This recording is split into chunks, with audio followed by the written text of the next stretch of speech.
Well, hello again. I'm still in my little place that I've been staying for the last couple of days in Turbally, which has been a real joy. And again, a huge thank you to Pam and for her care and her kindness to me over this last couple of days. It's given me a chance to rest the legs, the left leg in particular. But I thought I'd do three videos over the next week. I'll probably do the next two whilst I'm with Chris Blanchard, resting up at his house I'll be there for 4 days to spend some really great time with Chris, and again, it will give me an opportunity to rest my leg and hopefully strengthen me for the rest of the journey. But I mentioned in my last video, my update video, which was a bit longer than I expected, that I would do a slightly long version of another video completely on, so 3 videos on the 3 notes of the Franciscan life, which are humility, love, and joy.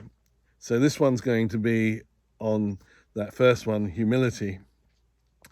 And there's all sorts of different understandings of humility. I suppose for the Franciscan, humility is one of the core notes, the core essences and charisms of our way of life, because we want, the Franciscans desperately want to imitate the life of Christ, the life of Jesus.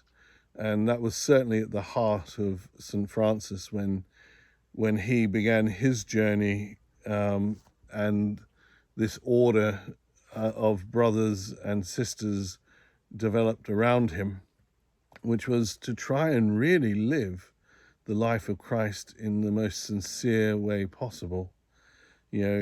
Francis took that to its extreme limits, and never really expected us as others that would follow his way to necessarily take it that far. But humility was at the core of who Jesus was. We took seriously the fact that Jesus understood as God coming to earth in human form, the incarnation, as it says in that beautiful hymn that Paul quotes in Philippians chapter 2, that he, even though he was God, he emptied himself of all, he didn't cling to any of that nature of his. He emptied it, he let go of it all in order to become fully human and to live life as a servant, as a slave to all. And that's at the heart of the Franciscan path, is this letting go. For Franciscans, the understanding of humility isn't that we denigrate ourselves or say, "Oh, aren't we lowly and more lowly than anyone else?" No. For me, humility is standing to our full height in the recognition that all that we possess, all that we have and are given in this world is pure gift. It doesn't belong to us. It never did. We delude ourselves that we've earned certain things, but even the ability to earn or to produce or to be productive in life is gift, and everything is gift. So therefore, we cling on to nothing. None of it is for us to hold on to and to grasp to, but like Jesus, to let go of it, to empty ourselves of the need of possession. And that when we are given something, we are given it for a time. And then if that time of custodianship of that particular gift, of whatever it might be, we are to hand it on for someone else or for some other purpose. And I certainly, whilst I've been doing this walk, and part of the reason why I engaged in doing this pilgrimage was to try and learn to let go of some of those things that perhaps I've been holding and clinging to, that some I was aware of, some have started to come to light whilst I've been walking.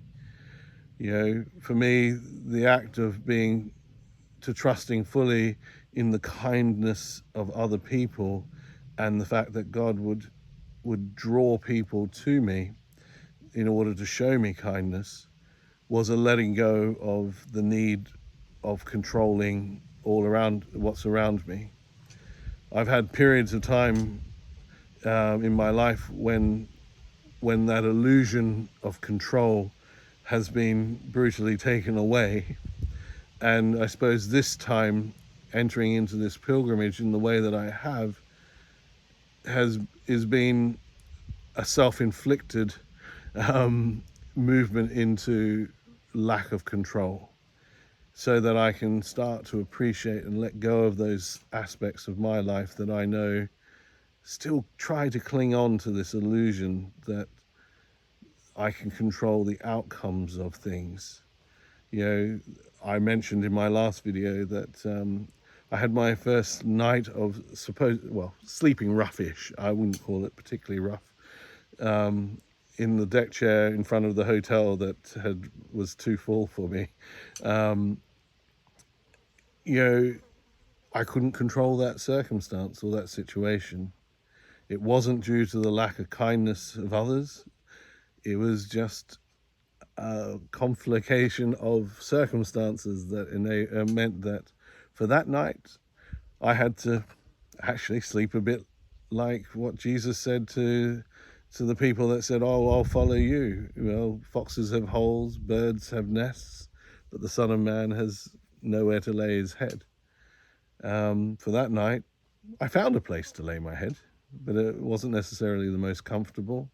It certainly wouldn't have been my first choice.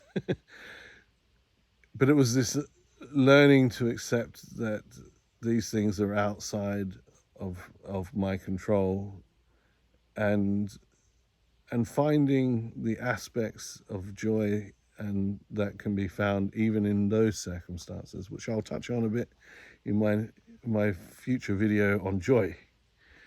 But humility is also something that we can learn to engage with, and it can be a choice to constantly be reevaluating those things which get in the way of our relationships with other people. Often I've found, certainly, the things that I've encountered whilst walking that have perhaps prevented me from experiencing some of the gift that God has for me, and maybe this is what happened in Alençon, is my personal fears of asking people for help. You know, when you grow up in an affluent Western country and you have your own resources and finances, often you realize you forget how dependent you are on other people, that actually we're interdependent. You know, I've just recently had this conversation via text with Greg, who will be watching this video first. So this is a shout out to you, Greg, of that wonderful African concept of Ubuntu, which is, you know, I can only be who I am because we are. I can only exist because we are in community and in relationship with others. And that requires a sense of letting go and allowing each other to be fully who we are, not to try and control the relationships that we have, not to try and control who you are, and for others not to try and control who I am, but allow us to be fully who we are with each other, and with full acceptance, and not just acceptance, but to relish and to embrace our differences and our uniqueness, because even in our uniqueness, we are so intimately connected. We can't separate from each other. And that's something I'm trying to learn as I walk down here. And I can't control the relationships that come my way on this walk. There have been moments when I've had arrangements already, like the one with Pam these last 2 nights, and the arrangement coming up again in a couple of nights with Chris. But even those I can't necessarily control how they will come about. The best laid plans of mice and men, as they say, or that wonderful refrain, if you want to make God laugh, tell him your plans. But this idea that as we come to, as we live in the present moment, I think that's what humility often is about a willingness to live in the present moment and not to try and control the future, because that's a futile act. The future can't be controlled or manipulated.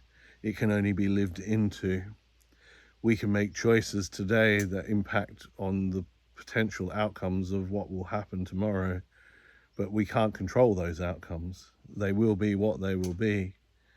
And I think that's at the central heart of the Franciscan way of living the Christian life, is that willingness to let go and to let be and to live fully in the present moment, to allow the relationships that we have with each other to unfold as they would do, without trying to control them or steer them in any particular way. It's one of the reasons why I can't remember if I've mentioned this in my previous videos or not, I've chosen to say yes to anyone who offers their kindness to me, however big or small that may be. And in doing so, I develop that relationship. I'm not controlling the outcome of that interaction. I'm allowing that person to be fully who they wish to be to me. And it's been a wonderful experience so far. Not always easy, because my own fears, my own anxieties rise up. When I was walking around at 10 o'clock in the evening in Alençon, not knowing where I was going to stay or whether it would be safe or not, your doubts and your anxieties start to surface. And learning to just embrace and to be fully present in that moment and let it be without the desire to control is not easy. So I'm sure there'll be other moments along this path, where this pilgrimage, where those things will be tested again. And my aspects of pride, not being willing to sort of go up and talk to people for fear of rejection. Well, all that just has to go out the window when you are relying on the relationships you build with others, complete strangers, in order to sustain you along the way. Hopefully this gives a bit of how I've come to see that particular note of humility within the Franciscan framework of laying aside all those things that we cling to in regards to safety and such, all these things where we put our trust in our own strength and in our own resources. Well, none of them are actually our strength or our resources. Even those things are pure gift from God. And as Jesus said in chapter 6 of Matthew's Gospel, don't worry, I've got you. I feed the birds, I clothe the flowers of the field, I've got you. But that's easier said than done until it's put to the test. And what I've found is that God has been faithful so far. Not in the ways that I expected to, but always faithful. So God bless. Hope that helps expand some of what I'm learning on my walk. Bye.